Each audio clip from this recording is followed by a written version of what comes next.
بسم اللہ الرحمن الرحیم۔ السلام علیکم دوستو، آپ سب کو طب نبی صلی اللہ علیہ وآلہ وسلم میں خوش آمدید۔ دوستو، آج ہم بات کریں گے بیر کے بارے میں، جس کو انگلش میں ججوبا بھی کہا جاتا ہے۔ اس ویڈیو کو ہم نے مختلف فیزز میں ڈیوائیڈ کیا ہے۔ سب سے پہلے فیز میں ہم آپ کو بیر کا انٹروڈکشن بتائیں گے، اس کے بعد قرآن و حدیث سے اس کی اہمیت ڈسکس کی جائے گی، اور سب سے آخر میں اس کے فائدے اور اس کے استعمال کا طریقہ بتایا جائے گا۔ دوستو یاد رکھیے گا، آپ کے سبسکرائب کرنے سے ہماری حوصلہ افزائی ہوتی ہے، اس لیے ہمارے چینل کو سبسکرائب ضرور کریں اور اس ویڈیو کو بھی اپنے دوستوں کے ساتھ شیئر ضرور کریں۔ انٹروڈکشن۔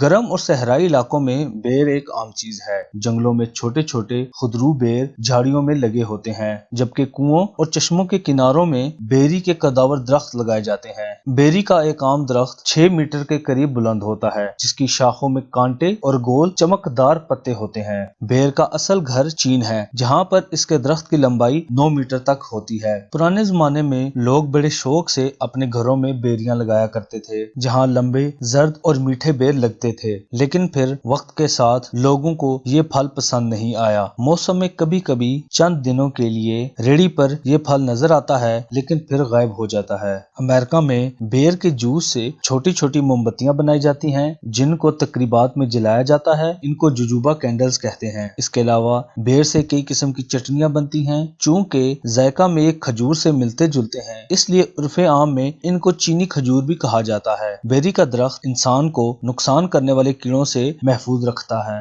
دوستو انٹروڈکشن کے بعد اب بات کرتے ہیں کہ قرآن و حدیث میں بیر کو کس طرح سے اہمیت حاصل ہے۔ اللہ پاک قرآن پاک میں فرماتے ہیں، اور وہ جو دائیں ہاتھ پر ہوں گے ان کی شان کی کیا ہی بات ہے، ان کے لیے بیریاں ہوں گی جن میں کانٹے نہ ہوں گے، پھر کیلے ہوں گے گچھوں میں اور لمبے لمبے، اور آبشاروں سے گرتا ہوا پانی۔ حضرت عبداللہ بن مسعود رضی اللہ تعالیٰ عنہ سے مسلم میں روایت ہے کہ اس آیت میں جس بیر کی بات کی گئی ہے، اس کی جسامت مٹکے کی مانند ہوگی اور اس کے 72 ذائقے ہوں گے۔ حضرت سلیم بن عامر رضی اللہ تعالیٰ عنہ کہتے ہیں کہ صحابہ کرام رضی اللہ تعالیٰ عنہ حضور نبی کریم صلی اللہ علیہ وآلہ وسلم سے کسی بھی بات کی تشریح بڑی بے تکلفی سے پوچھ لیا کرتے تھے۔ ایک روز ایک دیہاتی آیا اور اس نے پوچھا، اے اللہ کے رسول صلی اللہ علیہ وآلہ وسلم، اللہ تعالیٰ نے جنت میں ایسے درخت کا ذکر کیا ہے جو لوگوں کو تکلیف دیتا ہے۔ آپ صلی اللہ علیہ وسلم نے پوچھا، وہ کیا ہے؟ تو دیہاتی نے کہا کہ وہ بیری ہے، کیونکہ اس کے کانٹے تکلیف دہ ہوتے ہیں۔ اس پر رسول اللہ صلی اللہ علیہ وآلہ وسلم نے فرمایا کہ کیا تم کو معلوم نہیں کہ قرآن مجید نے ایسی بیریاں بیان فرمائی ہیں کہ اللہ تعالیٰ نے ان کے کانٹے دور کر کے ان کی جگہ پھل لگائے ہیں، اور وہ ایسے پھل ہیں جن کے 72 رنگ اور مزے ہیں، اور ہر ذائقہ اور رنگ دوسرے سے جدا ہے۔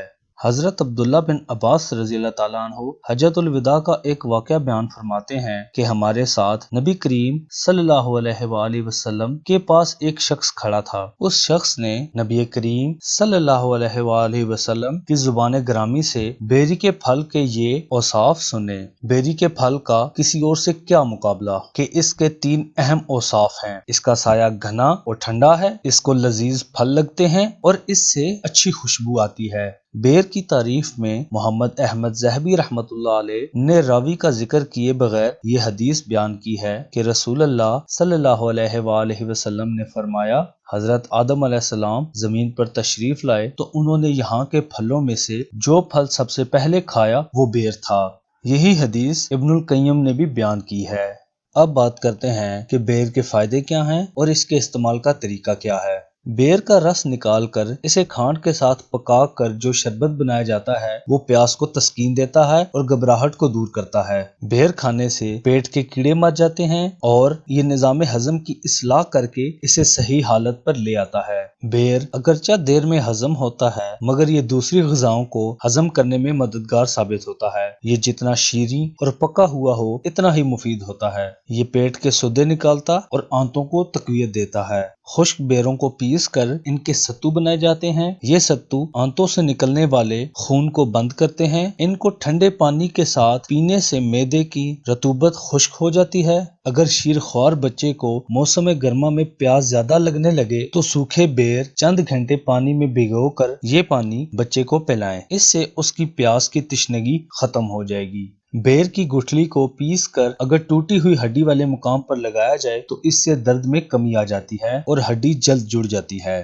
بیری کی جڑوں کا رس نکال کر اسے قبض اور جوڑوں کے دردوں کے لیے استعمال کیا جائے تو یہ بہت مفید ثابت ہوتا ہے۔ اس کے علاوہ یہ کھانسی، زکام اور گلے کی سوزش کے لیے بہت مشہور اور مفید ہے۔ اللہ پاک آپ کو صحت و تندرستی عطا فرمائے۔ لائک اور شیئر ضرور کیجیے گا۔ ملتے ہیں اپنی نئی ویڈیو کے ساتھ، تب تک کے لیے اللہ نگہبان۔